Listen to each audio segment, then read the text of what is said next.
Bonjour. Bonsoir tout le monde. Voilà, on va commencer notre vidéo. Pour gagner du temps, je vais pas peut-être toujours dédicacer tout le monde. Voilà. Bonsoir à tout le monde. Voilà. On va parler un peu de la source de tous nos problèmes, la racine. Voilà. Soyez les bienvenus sur ma page où notre vie est consacrée désormais à la lutte. On aurait bien aimé être dans notre pays tranquille auprès de sa mère, de son père, de ses frères, avec lesquels tu es né, avec ses amis avec lesquels tu as grandi dans le quartier, tu as fait l'école. En jouissant de notre soleil et de notre climat qui nous permet de se balader en culotte et en débardeur, en saluant le voisin à côté, viens on va prendre notre petite bière. Voilà, c'est pour dire que c'est pas facile de quitter nos parents, et de venir sur ces terres-là.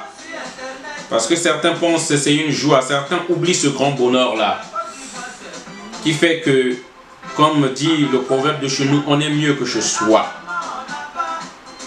Voilà.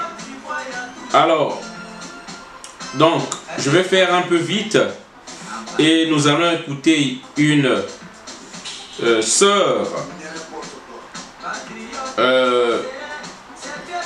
des Caraïbes africaines, des Caraïbes, qui a fait qui nous a fait un bon cours pour comprendre un peu ce que c'est le franc CFA. Voilà.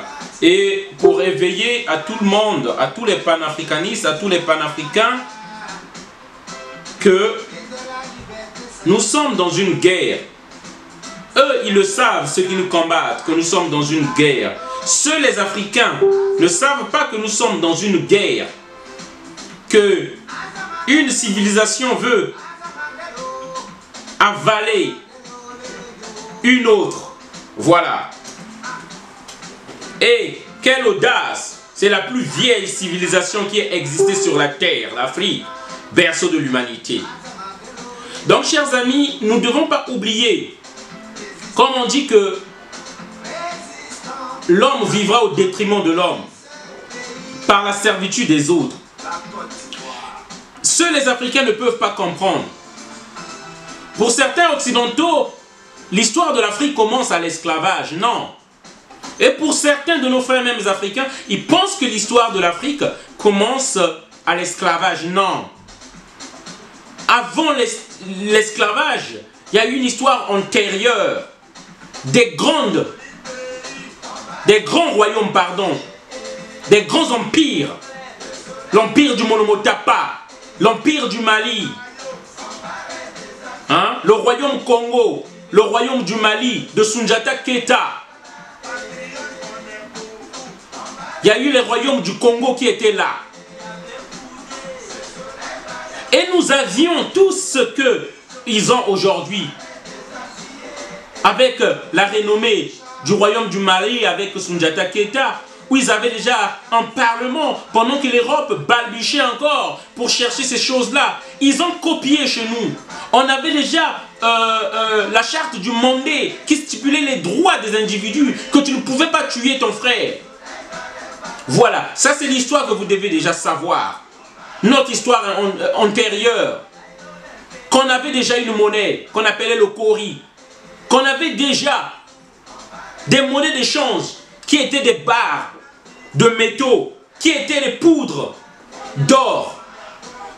Ça c'est pour savoir. Voilà, moi aujourd'hui ma vidéo, soyez les bienvenus encore une fois de plus chers amis. Ma vidéo c'est surtout pour le panafricanisme. Salut à toi Tata Armand Colin. Salut à tout le monde. Vous qui venez de vous connecter et veuillez partager ma vidéo. Salut à toi Brice Landry. Gaëla Mampia, Brice Landry Deco, Denis Massingo, du Prince Kingston, Armand Colin. Voilà. Stella Bayo, Martini Malonga, Nessingadji. Voilà. Médard Isaac, Chichi Tendance, Sorel Ted, Gloire Congo Boys, Arsène bienvenue. Bonsoir à toi du Prince Kingston, Madison Sinclair, Chidajeline Ntumbi, toujours fidèle au poste. Oben Kwikani, Emmanuel Seti, Geoffroy Mbungu, Ange Bizitou, bienvenue Mouloma. Bon, je ne sais pas si tu es rentré, ma grande. Jordan le ministre, bonsoir. Bonsoir à tout le monde. Salut l'homme, toujours ensemble avec toi, que Dieu te bénisse. Merci. Voilà, donc Nina Mayenda, Tobola Babens, Mon Destin, Zaguerio Octavio Matoko, voilà, Rebecca Munga, Chirel Mukasa. Je tiens à saluer tout le monde, Rosa Lacosta, Bokono Flavien, Christophe Choco Frappon, Guy Bernardin.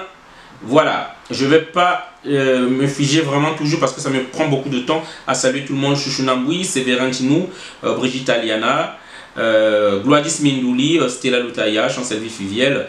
Voilà. Alors, le message que je voulais faire passer, c'est lequel?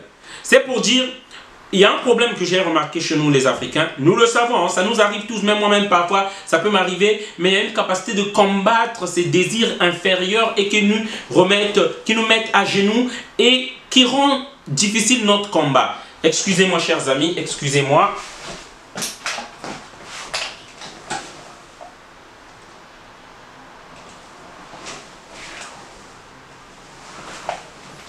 Voilà.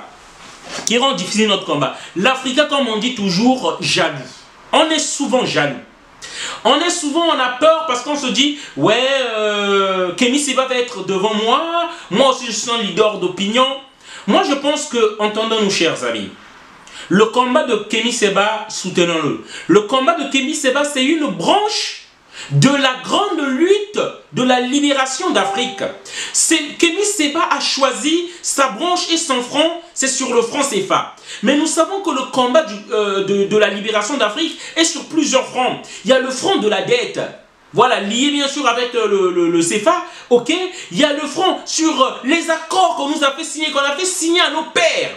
En fait, ils ont pris l'essence de l'indépendance qu'ils ont gardée avec eux, de la dépendance, et nous ont donné l'enveloppe, en nous disant avec tout ce qui ne les intéressait pas. Et c'est pourquoi je dis, excusez-moi,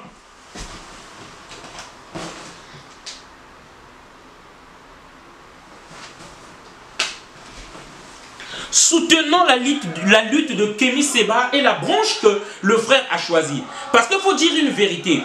Nous les Africains, notre problème, on est beaucoup jaloux. On se dit que pourquoi lui, pourquoi pas moi. Et je dis bien, parce que j'entends souvent que ouais, le problème du franc CFA, c'est pas vraiment le problème de la souffrance de l'Afrique, c'est pas vraiment le vrai problème par rapport aux difficultés de l'Afrique. Ok, on est d'accord. On est d'accord, c'est pas le problème majeur. C'est pourquoi moi j'ai défini cela comme un front, une bataille parmi tant d'autres batailles de la libération de l'Afrique. Mais accordons ce front-là à Kémy Séba qui arrive à bien le faire. Hein? Ne nous égarons pas. C'est ça qui détruit l'Afrique. Pendant que eux, ils savent ce qu'ils font, nous, on est là dans les futilités. On est en train de demander non, le vrai combat, Kémy Séba, il n'est pas l'avocat ou la personne, l'ambassadeur qui peut représenter cette lutte du franc CFA. Non, aujourd'hui nous savons que lorsqu'on parle du franc CFA, on parle de Kémy Séba. Laissez-lui faire son temps. Je dis bien, je ne suis pas de l'urgence panafricaine. Mais je reconnais que grâce à Kémy Séba, c'est vrai que ce combat-là, il y en a d'autres qui l'ont fait depuis des décennies. Donc c'est pourquoi je tiens à dire des martyrs même de cette lutte qui ont payé de leur vie. Cette lutte dont je vous citerai le professeur Tuidjo Pouemi Joseph, voilà, qui a écrit un livre en 1981 si je ne me trompe pas, voilà, et c'était Monnaie, servitude et liberté. Hein? Ils ont commencé le combat bien avant, et même dans son livre, lorsqu'il commence à l'introduction, il dit bien qu'il venait comme si de signer son arrêt de mort en publiant ce livre-là.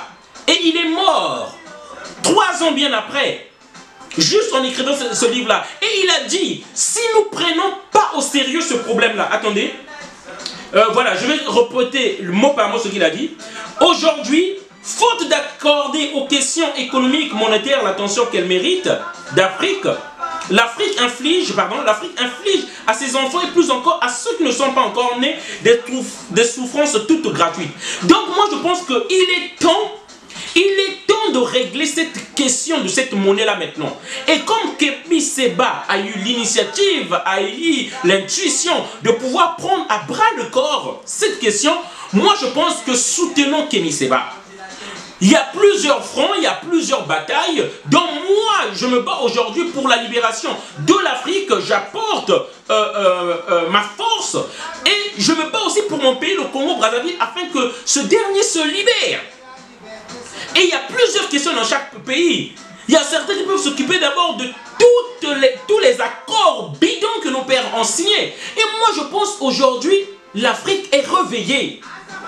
L'Afrique est réveillée et c'est maintenant que nous devons tous mettre la pression de tous côtés afin que cette libération soit effective, que cette libération soit pas pour un pays, mais pour tous les pays d'Afrique.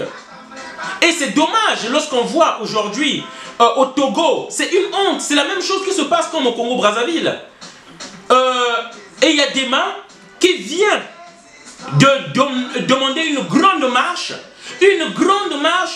même le président de l'Assemblée, les magistrats, ceux qui sont censés incarner la séparation du pouvoir, être neutres, marchent. C'est ça la honte de l'Afrique. Et comme toujours, le mal de l'Africain vient toujours de ces traits, de ces pourris des Africains. Fally Ipupa qui va aller encore jouer un concert là-bas. Ça ne lui suffit pas au Congo-Brazzaville où ils foutent la merde, où ils sont des mendiants.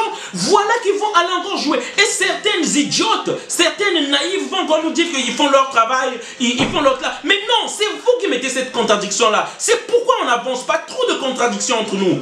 Un musicien, et c'est un objecteur de conscience, un musicien ne peut pas aller soutenir. Fally Ipupa est censé savoir que Eyadema, c'est un dictateur, c'est une famille qui est là depuis 50 ans, qui opprime leur peuple, qui ne veulent pas la liberté d'expression à leur peuple, hein? Qui bâillonnent leur peuple. Ils ne sont pas censés aller jouer là-bas. Voilà, à l'exemple des musiciens américains en solidarité avec l'Afrique du Sud.